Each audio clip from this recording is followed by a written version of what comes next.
Roughly 5 years ago is when I would say I began this minimalist journey.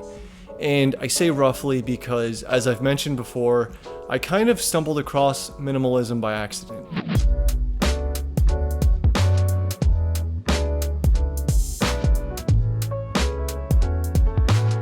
I realized that I was already living kind of minimally before I came across the community and its sizable following. But that's a story for another time. Today, I just wanted to go over 5 lessons from 5 years of minimalism. But first, if you're new to my channel, thank you for stopping by. Here, we talk about minimalism and, more recently, mental clarity. So if that sounds good to you and you end up liking the video, be sure to like and consider subscribing. Let's get started. And yes, I'm using a new background today. I kind of like it. Now, my first lesson after 5 years is this is easier than I thought. When I first got around to decluttering, I thought I would come across a lot of obstacles and it would be really hard to part with things I had sentimental attachment to.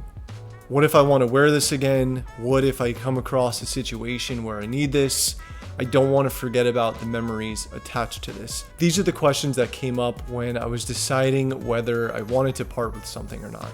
But I quickly found myself never really in need of whatever I was decluttering. One of the biggest problems I thought I'd face was dealing with the sentimental attachment attached to some of these items, which I'll admit was pretty difficult at first, but kind of got easier over time, and definitely got easier when I realized these memories live within me and not just within an object, if that makes sense. Every item I've decluttered that had even a little bit of sentimental attachment, I took a picture of, just in case I didn't want to forget about it, and the memory lives on with me to this day. I found that through my first few years of minimalism, I am okay with living with less, and it's much easier on my mind and my wallet. Of course, when I say this is easier than I thought, I don't mean to put down anyone who's had difficulty parting with sentimental things. I just mean that it gets easier over time. I know because I've been there. Over time, it became easier to part with more and live with less. And I found that if I'm able to live without some of these things that I've gotten rid of, anyone can do it too.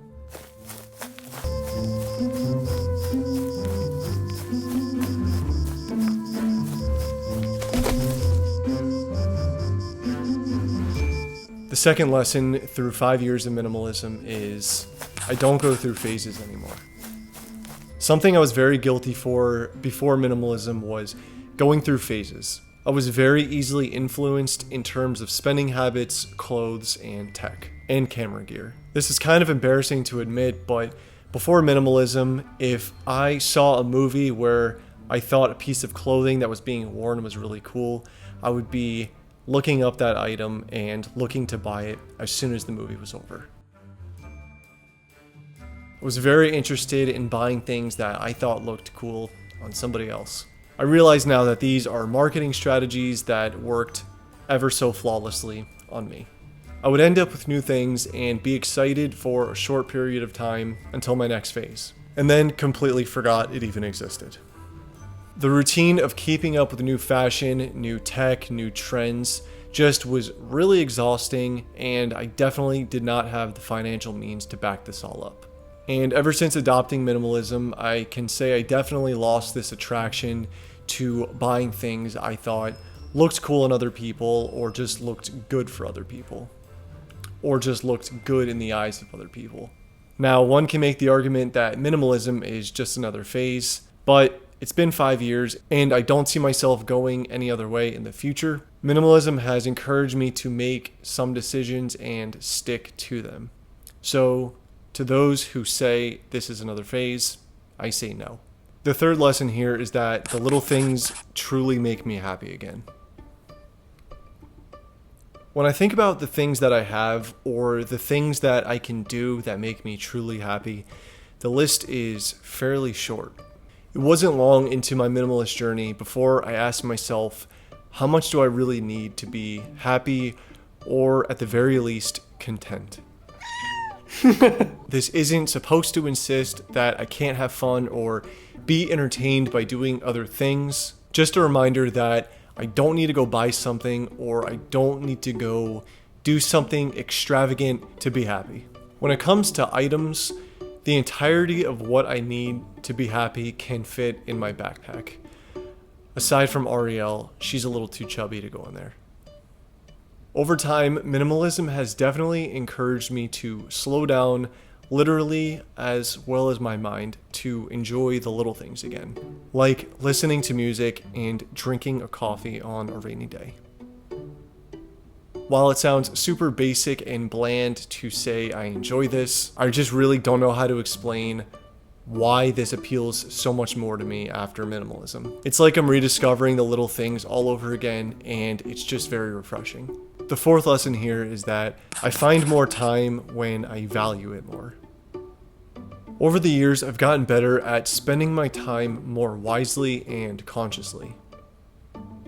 I feel like I'm really beating a dead horse with this one, but I used to find myself in situations that I really didn't want to be in solely because I agreed to do it. And in those cases, I really couldn't be mad at anyone but myself for agreeing to it. When I became more exclusive with my time, I found that I just had more of it to spend. Don't get me wrong, I still like to spend some of my time mindlessly watching my shows, but in moderation, I don't think it's so bad. Because sometimes that's exactly what I want to do. I guess the real lesson here is that I started using my time for myself instead of letting others decide how I use it. Being more selective on plans I agree to or work I agree to take on has granted me more time and allows me to spend it however I want. And the last lesson here is that I really, really hate decisions. It was only after becoming a minimalist was I able to realize how much I hate these small, unimportant daily decisions. The small, unimportant decisions I had to make on a daily basis that chipped away at my mental energy throughout the day. And ultimately, that led me to realize how much I really hate making these small decisions. And it's probably because I'm fairly indecisive by nature, and I really hate that about myself. Minimalism has allowed me to trim the fat off these small decisions and reduce the unimportant ones to almost zero. I made up my mind a long time ago that I'm only going to buy things if they meet a certain criteria for myself. Maybe that sounds a little ridiculous, but that's just how I work.